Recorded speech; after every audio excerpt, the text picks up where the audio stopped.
Hello, welcome back to part 3 of my exhaust install on my Honda 750 K3. The can is the last part I've got to fit, and the reason I never fitted it is there's an issue with the carburetors. I will show you that in this video.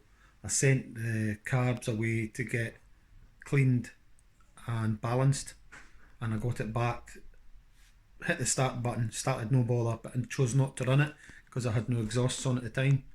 Now that I've fitted the exhaust and started it, it's not running correct and it's leaking. So I'll show you that in this video.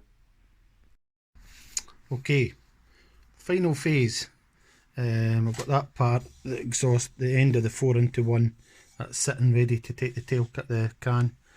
What I've done with the tailpipe is I've put the bracket that comes with it on, and I've tightened it up so that it's just at the tightness and no more on this, because earlier on when I was trying it, rough fitting it, it was slack and it was all floating about and burling round. So you'll need a smaller Allen key for that one. You need a bigger Allen key for the bracket that tightens into the old foot peg and the old exhaust mount, and you need a bigger one even yet to tighten it up. There's a third one that needs tighten up, these ones. So there's like 3 different sizes that you need to tighten up, which is a bit of a nightmare, but hey ho. So what I've done is I have put some Holtz sealer inside. I just put a line right the way around inside it. So gently just put it over the top, slide it all the way home, not be all the way, and then there's a bracket at this end. So what that needs to do is that needs to go in behind, up and round like that, and that's it in its position. There's a washer comes, like a packer with a washer that fits through the old foot peg hole, like so, and then we push it up. I might just need to give it a wee chat with a hammer. Give me a second. So just needing a little chap up to make it go round a bit like that, and then the bolt went in.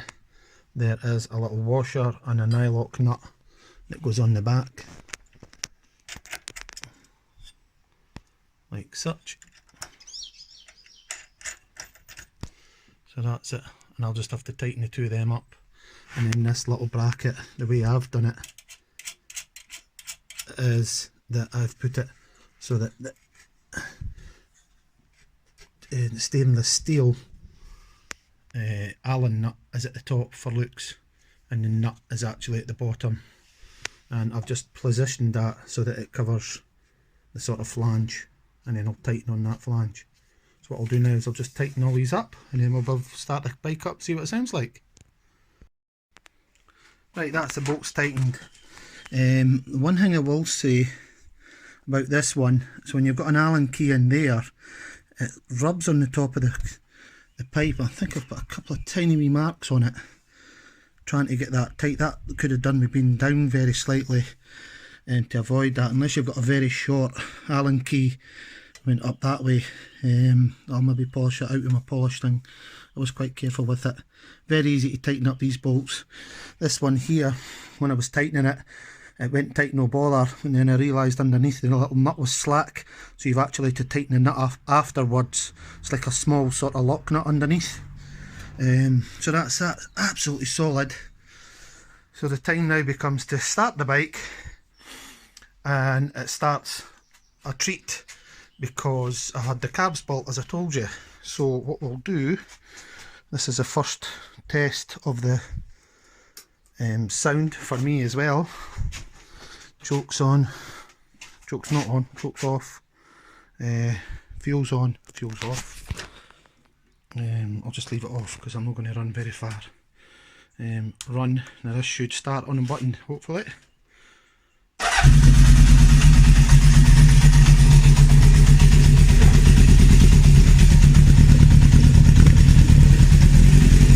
Happy with that.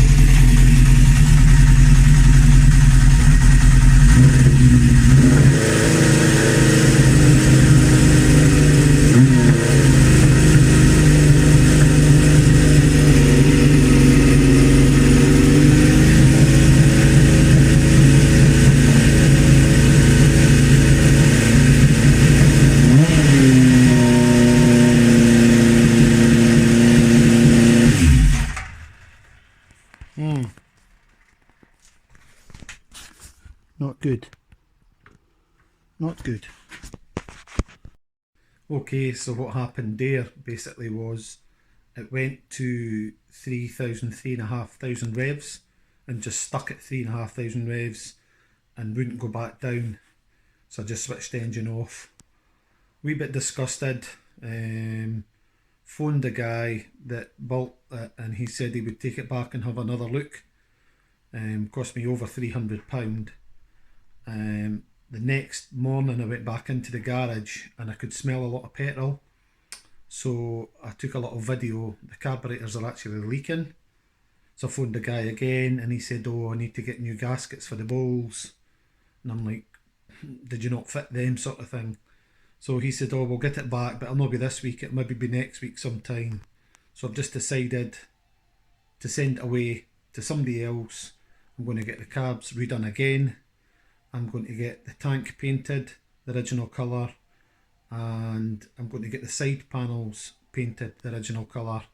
And then these guys, when they've got it, are going to check over the whole bike before I get it back.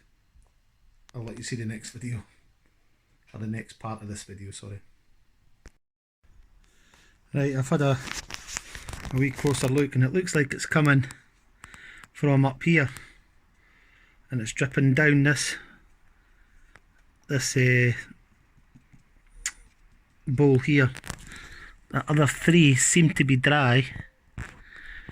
It just seems to be this one, and I've rattled it a few times with a screwdriver, but now that I've got the petrol on, it seems to be coming from up here somewhere.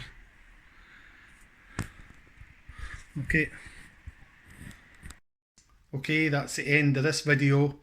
I'm going to keep you updated when I get my bike back.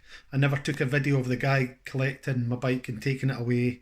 It's going to be away for 2 or 3 weeks. Obviously the painting, that sort of stuff, and I'm waiting on the tank stickers, I'm waiting on new emblem badges, I'm waiting on 2 or 3 other bits and pieces I've ordered specifically for the bike. So when I get them, I'll do a part 4 with the bike coming back and all the new bits and pieces on it, and hopefully we'll do a start and it should run. Okay, thanks for watching, guys.